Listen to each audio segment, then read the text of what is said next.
En 1967, une jeune astronome détecta dans le ciel un signal radio variant rapidement sous la forme d'impulsions périodiques espacées de 1,3 secondes. La découverte fit sensation. Les impulsions étaient si régulières que pendant quelque temps, elles furent prises pour des signaux provenant de civilisations extraterrestres. Les astrophysiciens ont dévoilé une vérité tout aussi surprenante. Les signaux étaient émis par un pulsar, fantastique résidu compact engendré dans les explosions de supernovas qui ont jadis désintégré les étoiles massives. Les pulsars n'ont qu'un rayon de 15 km pour une masse aussi grande que celle du Soleil. Ils sont constitués de matière tellement entassée que leurs atomes sont écrasés pour former une masse solide de neutrons. Un dé à coudre de la matière d'une de ces étoiles à neutrons pèserait sur Terre 100 milliards de tonnes.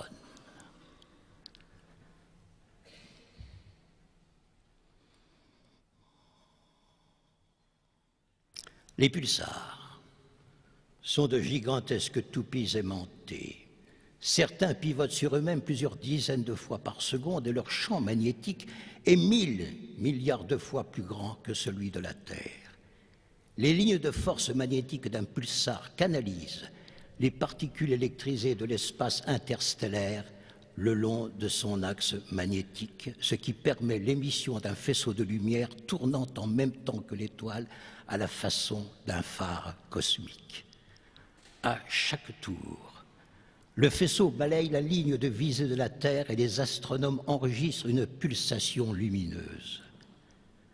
Une partie de ce rayonnement est émise dans le domaine des ondes radio.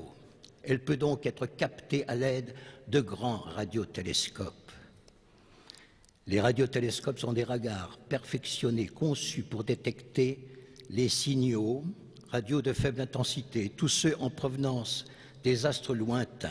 Ils sont constitués de grandes surfaces métalliques lisses ou grillagées sur lesquelles les ondes radio se réfléchissent. Des antennes transforment les ondes en signaux électriques.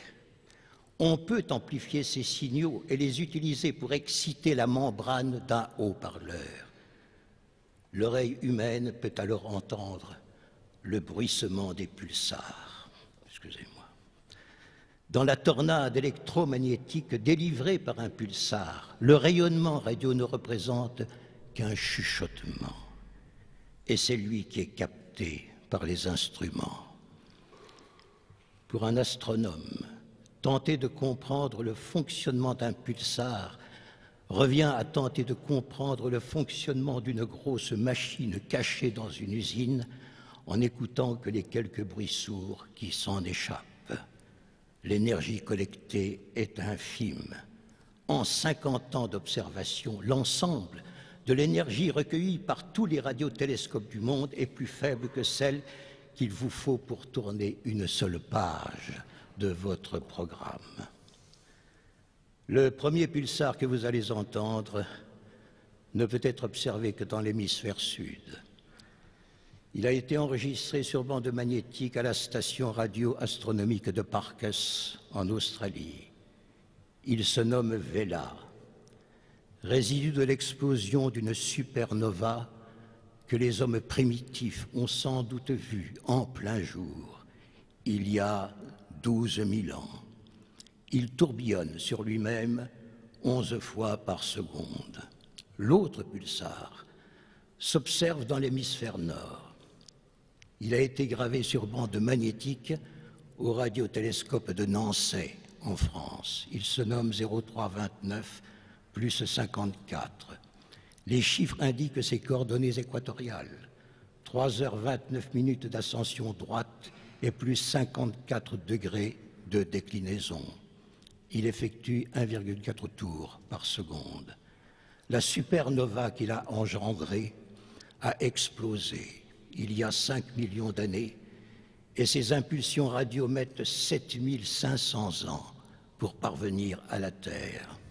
Acheminées dans la salle de concert, elles sont exactes au rendez-vous. Grand phare du ciel, les pulsars vont guider notre navigation musicale. Écoutons ces horloges cosmiques égrener leurs secondes. Nous avons rendez-vous avec les gardiennes du temps. C'est un rendez-vous amoureux. Ouvrons la fenêtre et attendons l'heure juste. Jean-Pierre Luminet, astrophysicien à l'Observatoire de Meudon.